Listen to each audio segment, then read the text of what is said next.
This episode is all about America's favorite pop princess, Taylor Swift. You have to admit it, it's hard not to love T-Swizzle. From her amazing videos to her gotta see it to believe it concerts, and of course, her infectious sense of humor. There's just so much about this music icon to love, so let's go back to December and shake it off, because this is Taylor Swift, the best parts. You have a few options when you don't win an award. You can decide, like, they all voted wrong. Second, you can be like, I'm gonna go up on the stage and take the mic from whoever did win it. Yo, Taylor, I'm really happy for you. I'm gonna let you finish. But Beyonce had one of the best videos of all time. Taylor Swift would not be Taylor Swift without her songs. Since the release of her debut album in 2006, Taylor has produced some of the most memorable music of the last decade. From her country hits like Our Song,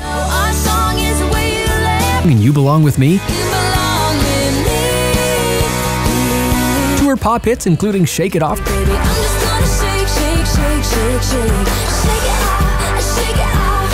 and Look What You Made Me Do. Look what you made me do. Look what you just made me do. Look what you just made me do. Taylor has consistently produced honest, memorable songs. And not only are they emotional, they're super catchy. It should be no surprise though that Taylor is such a good songwriter. The girl has had a lot of practice. I mean, Tim McGraw, You think Tim McGraw, Teardrops on My Guitar, he's the reason for the teardrops on my guitar. Love Story, He's somewhere we can be. Mine, Best thing that's ever been mine. Back to December. And I go back to December all the time. We Are Never Ever Getting Back Together. I'm never, ever, ever getting back together. Red, Him was red. I Knew You Were Trouble, I knew you were trouble and you wanted. and Ready For It. Are you ready for it? She wrote or co-wrote every one, and basically all of her songs have a melody that can be recalled immediately. Whether you want to get amped up on I Knew You Were Trouble or get stuck in the perpetual groove of Shake It Off, Taylor's hooks certainly have a way of getting stuck in your head. Her lyrics are both earnest and relatable, and that's allowed her not only to find success as both a country and a pop artist, but to totally dominate in both genres. The American Music Award goes to... Female Artist of the Year is... Billboard Music Award goes to Taylor Swift. Taylor Swift. Taylor Swift!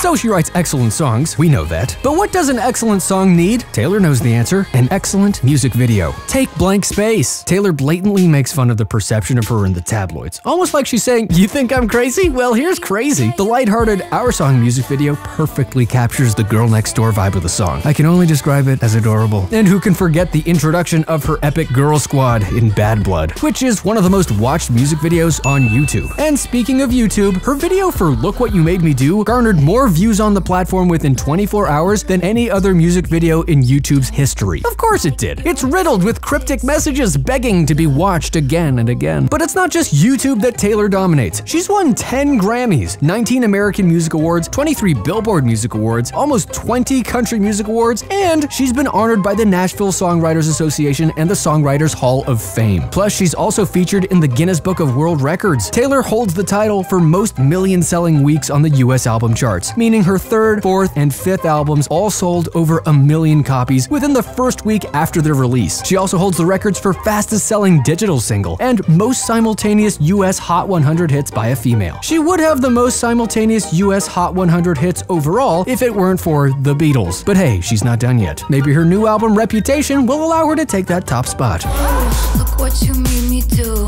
Look what you made me do. Accolades are nice, but what's really cool is how Taylor's music is a true reflection of who she is. So not only do her fans follow her music, they also follow her. And I'm not just talking about her impressive 84 million Twitter followers. The fandom around Taylor Swift's personal life is just as intense as it is around her music. I mean, who doesn't love trying to decipher which boyfriend a particular song's about? I'm still trying to figure out Dear John. And Taylor's awareness of America's incessant need to attribute meaning to her every lyric has never been more apparent than in her first single from her new album, Look What You Made Me Do. Each moment in the song seems to be curated to represent some controversy that she's been involved in within the past year. And her music video only amplifies this. I'm sure you saw the dollar she won in her recent sexual assault case is in the bathtub full of jewels. And remember how Zombie Taylor is wearing the same dress she wore in the Out of the Woods video? Oh, and did you notice when she tells us old Taylor is dead? The old Taylor can't come to the phone right now.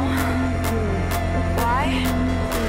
Oh, 'cause she's dead. instead. She's using the phone from the Our Song music video. Me neither. The secret song meanings are kind of funny sometimes, which isn't surprising because Taylor has always had that perfectly quirky sense of humor. She's never been afraid to let loose. She really seems like the dance like no one's watching type, you know? She's also never afraid to make fun of herself. Mom! Get out! You're ruining my commercial! Like this post where she demanded her cat pay her $40 million for scratching her leg. Taylor's funny cat lady tendencies are a huge part of her social media brand. Who's a pretty kitty? You are. You are. You're so pretty. You're the prettiest kitty in the world. And so is being amazing to her fans. Remember Swiftmas? Taylor Facebook stalked some of her biggest fans, went out and bought presents for them, and personally wrapped and shipped the gifts to their homes. I'm Santa Claus. She even hand-delivered packages to one lucky person. She also gave a fan $1,989 to help pay off her student loans, invited fans to her home to listen to her new album, and gave one hungry, unsuspecting person $90 to go get lunch somewhere nice. In fact, she said on multiple occasions that she views her fans as her friends. Taylor's giving spirit goes much further than just hanging out with fans and giving random internet people gifts. She's helped people pay medical bills, made personal hospital visits, and donated to numerous food banks. In 2016, she donated $1 million to Louisiana flood victims, and she's even helped fund a wing in the Country Music Hall of Fame. Taylor's extreme willingness to give back proves that she genuinely cares about people and hasn't forgotten her roots. I want to come up with as many ways that we can spend time together and bond because it keeps me normal. It keeps my life feeling manageable.